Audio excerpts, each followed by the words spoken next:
Hello everyone, trust are doing great. Well, I'd like to especially welcome you to Learners Art, the home of linguistic awareness. As you know, we have been coming your way to talk to you about to raise your awareness of some linguistic facts. In any case, if you have not subscribed to this channel, I would advise you actually do that so you can get a notification about our newest videos. Well, let's get on to business. In the last three videos, I've been talking to you about adjectives, and that is because of the flexibility and the fluidity of that word class. Now, recall that in the first video on one of my videos on adjective series, I talked to you about absolute adjectives, and I'm sure you still remember what that is. Well, there's a link to that video, but I'd like to cite one example. Think about the word perfect. I would be surprised if someone says he's the most perfect person. That's wrong. And that because perfect, it's an absolute adjective, which simply means it's an ultimate adjective, an adjective in its final form. It doesn't take a comparative form and it doesn't also take a superlative form. That's one of the things we have actually shared with you on the series on adjectives. Secondly, you would also remember we talked to you about double comparison, which is another thing on adjective. And this happens when there is a wrongful co-occurrence of two comparatives. Take, for example, when someone says is more better than me or is more better than my friend. When it says is more better. Now, if you look at the word more and the word better, both of them are in their comparative form. So this is an example or an illustration of a double comparison. So you must understand that double comparison is wrong in this language. All right. Then today we're still working on adjectives. Like I said, I'm going to be doing a series, and that's because of the specialness of this word class. So today we want to talk to you about the misuse of adjectives. Well, you understand that words are very important, and it's also important or essential for us to know what each word is called. And that simply means words are building block. When you have the sentence, you can tell what each word is made of. For example, you can have the noun, you have the verb, you have the adjectives, the adverbs, and all of these stuff. All right, but then it's an abnormality when you actually misuse them. Take, for example, functionally, a word that is meant to act as an adjective should not be treated as a verb. All right, so that's going to be an error in this language. Take, for example, you think about the word worth, worth, worth. This word is an adjective. How many times have you heard people say it does not worth it? When someone says it does not worth it, it simply means they have treated worth as a verb. Worth is not a verb, worth is an adjective, and it must be treated accordingly. That is just one example or one of the misused versions of that adjective. Let's think about more examples that regarding the misuse of adjectives. How we dysfunctionally use our adjectives. All right. So another one is the word commensurate. All right. I'm sure you've heard someone say it does not commensurate to the effort. It doesn't commensurate to the effort. Now, commensurate in that case or in that situation has been abysmally used as a verb. Remember, commensurate is an adjective. So what should we say? Come with me. Let's see what we've got on the board. On many fronts, the misuse of a couple of adjectives has remained frequent both in writing and speaking. So if you look at some of the examples I have here, I've got six words.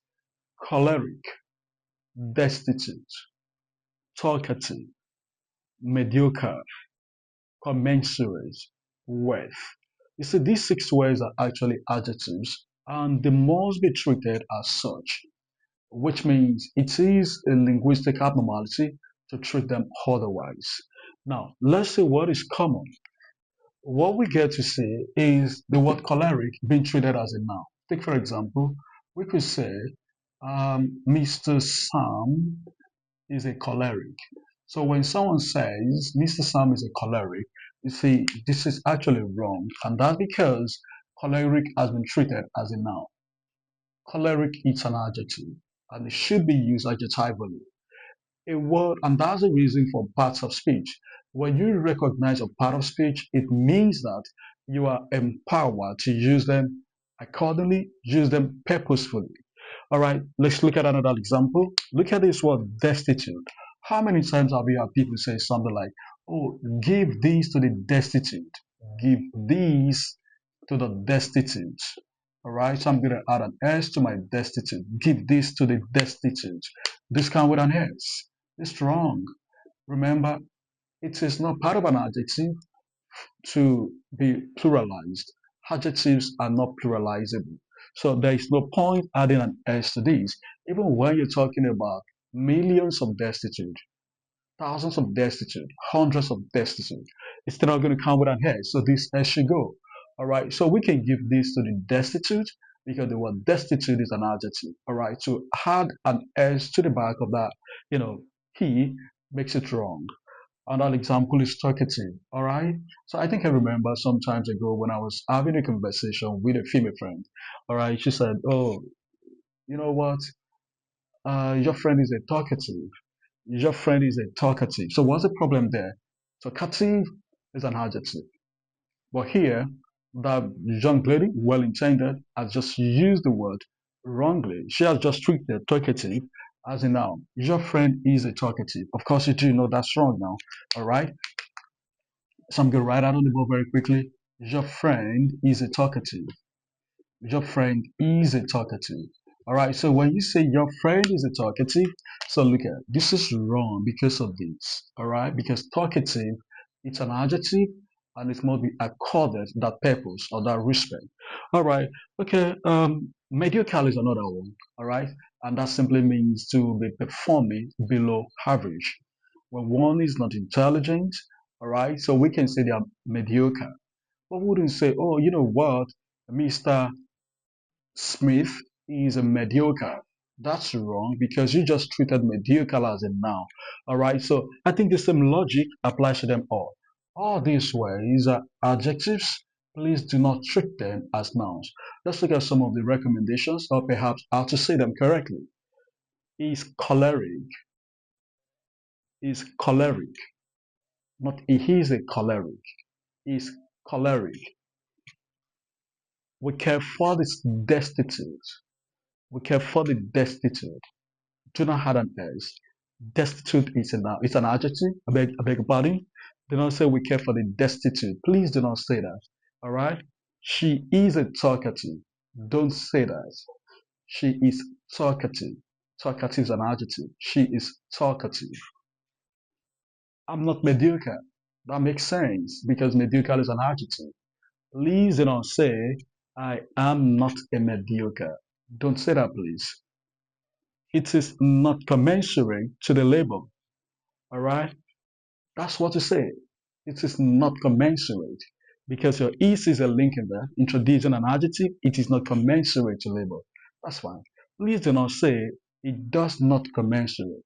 If you say it does not commensurate to the label, you have treated commensurate as a verb. And that's bad and that's wrong. All right. So lastly, it is not worth it.